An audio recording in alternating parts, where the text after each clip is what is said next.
नमस्कार जय Jagannath mama's kitchen को आपण मानक स्वागत। फ्रेंड्स मु आज नहीं आसी ओडिशार फेमस मंडा पिठा। फ्रेंड्स आज आम प्रस्तुत करवा मंडा पिठा प्रस्तुत करवा किंतु से गोटे नुआ ट्रिक्स बिना चूनार आम मंडा पिठा प्रस्तुत करवा। फ्रेंड्स चाउल को चूना न करी किपरि अति सहजरे मंडा पिठा प्रस्तुत करिहेबो चलंतु प्रस्तुत करवा। फ्रेंड्स मुझे 2 कप चाउल नहीं जाइए। 2 कप चाउल को मु भल भाव में धोई नहीं। धोई सारिबा परे मुझे 4 ରୁ 5 घंटा भेदे नहीं।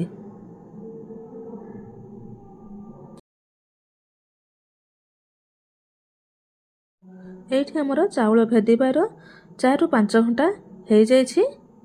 वर्तमान आउ थरे एही चाउल को धोई नबा। धोई सारिबा परे गोटे ग्राइंडिंग जार दे दबा। चाउल को छाणी ग्राइंडिंग जार दे सारिबा परे सेथिरे गोटे कप पानी दे दबा। वर्तमान चाउल को ग्राइंड करि आनिबा। देखंतु चाउल ग्राइंड कर सारिबा परे बैटर रो कंसिस्टेंसी एही परि रहिबो। वर्तमान गैस रो गोटे कढ़ाई बसे नबा। कढ़ाई बसे सेथिरे 2 कप पानी देबा। चाउल 2 कप नेथिले एठी 2 कप पानी दबा। चाउल ग्राइंड करिबा बेले गोटे कप पानी दे। हाफ टेबल स्पून घी दे दबा। आपण चाहिले एठी रिफाइन ऑयल दे परिबे। देखंतु पानी भल भाव में फुटी गलानी। एही समय रे आमे पानी रे बैटर को ढालिबा।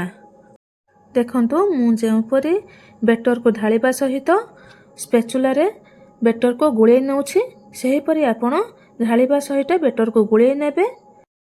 एही परि बारंबार बैटर को गुळौथिबे नहले तळे लागि जिवो। गैस को हाई फ्लेम रे रखिबे। बैटर ढाई सारिबा परे गैस को सिम कर देबे। गैस सिम करी बैटर को एही परि बारंबार गुळौथिबे। देखिबे बैटर आस्ते आस्ते बहलिया हो जिवो आउ सिझी जिवो। बारंबार एही परि आपण गुळौथिबे एही परि बहलिया हबा पर्यंत आउ बैटर सिझिबा पर्यंत।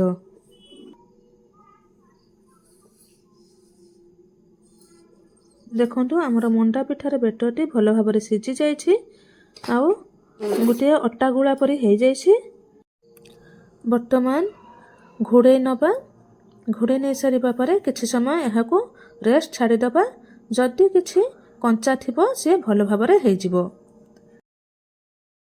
एठी मु गोटे नड़िया को कोरी नेछि पूरा करिबा पई। आसंतु पूरा करिबा। वर्तमान मु गोटे कढ़ाई को गैस रे बसै नेछि। गैस रे बसै सारिबा परे मु सेथिरे गोटे नड़िया पई 150 ग्राम रो गुड़ दे देछि। गुड़ मेल्ट हो सारिबा परे सेथिरे मु नड़िया दे देछि। नड़िया दे सारिबा परे सेथिरे गोटे चामच हबो गोलमरीच गुंड देछि। एठी मु 150 ग्राम रो गुड़ नेछि। आपण चाहिले अधिक गुड़ नै परिबे। आपण आपणकर मिठा हिसाब रे आपण नै परिबे। एठी हमर प्रस्तुत हो जाइछि नड़िया पूरो। वर्तमान लिड बाहर करी देखि नबा। देखंतु केते बढ़िया भाव रे हमर मंडा पिठार बैटरटी हो जाइछि। वर्तमान मंडा पिठा प्रस्तुत करिबा। देखंतु मु एठी गोटे मंडा पिठा प्रस्तुत करि नेछि। आ गोटे मंडा पिठा प्रस्तुत करिबि। एही परि बैटर को किछि हाथ रे आनिबा। बैटरटी अल्प गरम रहिछि। आपण टिके पानी हाथ हेई मंडा पिठा प्रस्तुत करिबे।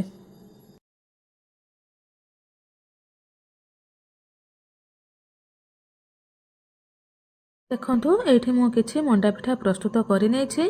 आउ गोटे मंडा पिठा प्रस्तुत करूछि। सेथिरे मु पूरा दे देछि। वर्तमान पिठार मुह को बंद करूछि। देखंतु मु जेउ परे घुरे घुरे पिठार मुह को बंद करिली सेही परि बंद करिबे। देखिबे आपनक पिठा जम्मा फाटिबो नाही भल भाव रे हेबो।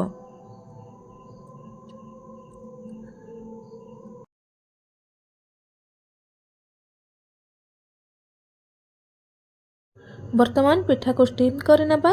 स्टीम करिया पई गोटे इटिल फ्रेम रे मु किछि पानी दे नेछि देई पिठा को रखि नेछि।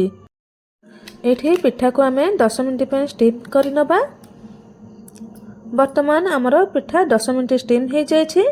देखंतु केते बढ़िया भाबरे आमर पिठा गुडी को हो जाइछि। पिठा गुडी को गरम अछि टिके पानी हाथ हे पिठा गुडी को बाहर करि नबा नहले किछि समय परे बाहर करिबा। वर्तमान आमर प्रस्तुत हो जाइछि ओडिशार फेमस मंडा पिठा। मंडा पिठार रेसिपीटी भल लागिथिले लाइक शेयर एंड सब्सक्राइब करिवे। रहुछि जय जगन्नाथ। धन्यवाद। पुणी थरे देखा हेबो नुआ एक रेसिपी रे।